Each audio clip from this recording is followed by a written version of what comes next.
Idea video anganwadi के बच्चों की वालदा के लिए।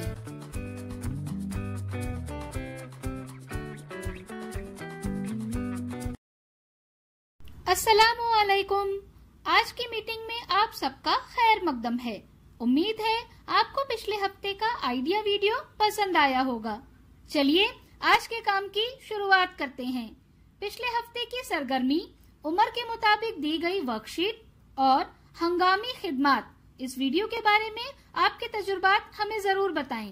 अब साथ में लाई हुई वर्कशीट हाथ में पकड़कर फोटो लेते हैं। फोटो प्रथम के नुमाइंदों को भेजते हैं। तब तक हम ये वीडियो यहाँ रोक देते हैं।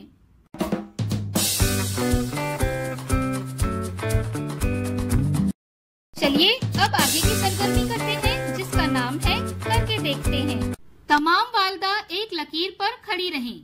अपने सामने एक मेज रखें, उस पर पानी से भरे प्याले में कुछ फूल रखें।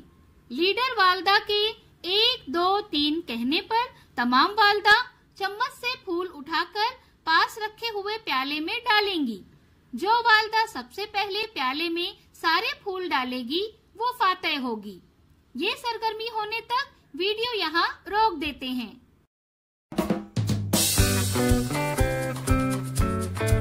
चलिए अब आगे की सरगर्मी करते हैं, जिसका नाम है कुछ नया सीखते हैं। ख्वातीन को अपने जिस्म को सेहतमंद रखने के लिए बाकायदगी से योगा करना चाहिए। योगा कमर दर्द, पीठ दर्द, पेट के दर्द से निजात दिला सकता है।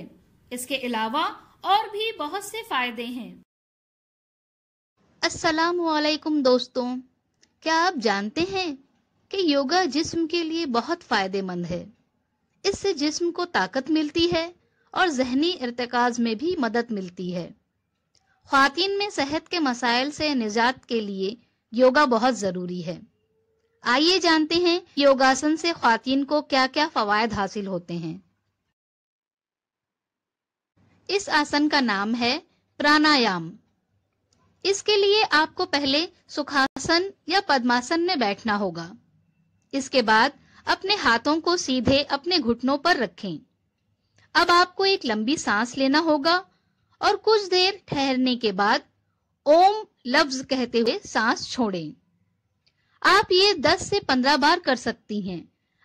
अगला आसन है कपालभाति। कपालभाति करने से बहुत फायदा होता है। इस आसन को करने के लिए आपको प्राणायाम के आसन में बैठना होगा। इसके बाद आपको मुतवाजन रफ्तार से सांस भरना और छोड़ना होगा। आप अपनी इस्तिआत के मुताबिक ये अमल कर सकती हैं। ख्याल है कि सांस लेने और छोड़ने की रफ्तार ज्यादा तेज नहीं होनी चाहिए। दोनों के दरमियान तवाजन रखें। अगला आसन है उत्तानासन। इस आसन को करने के लिए सबसे पहले सीधे खड़े हों, फिर सांस लें और नीचे जाएं। अब अपने हाथों को अपनी पिल्लियों की तरफ ले जाएं। अब अपने घुटनों से अपने सीने को छूने की कोशिश करें। कुछ वक्त के लिए इस पोजीशन में रहें। इस दौरान आपको मुतवाजन तरीके से सांस लेते रहना है। आप इस आसन को 8 से 10 बार दोहराएं।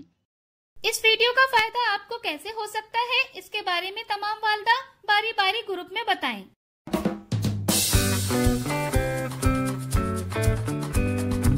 चलिए अब आगे की सरगर्मी करते हैं, जिसका नाम है घर जाकर बच्चों से करवाएं।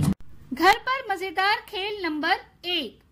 पुरानी किताबों या अखबारों से तस्वीरें लें। उन्हें 3 या 4 हिस्सों में फाड़कर पहेलियां बनाएं। बच्चों से टुकड़ों को एक साथ रखकर पहेलियां बनाने के लिए कहें।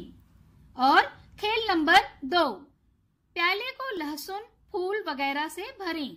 बच्चे को आंखें बंद करके हर चीज को सूंघकर उस चीज के नाम का अंदाजा लगाने को कहें। दी गई वर्कशीट में बच्चों की उम्र के ग्रुप के मुताबिक सरगर्मियां बताई गई हैं। उन्हें समझें और बच्चों से करवाएं। क्या बच्चे को इस सरगर्मी और वर्कशीट को करने में खुशी मिली? इस तजुर्बे को हमें जरूर बताएं। आज की सरगर्मियां यहाँ पर खत्म होती है। ऐसे ही नई मालूमात और सरगर्मियों के साथ अगले हफ्ते फिर मिलते हैं। तब तक के लिए अपना और बच्चों का ख्याल रखें। शुक्रिया।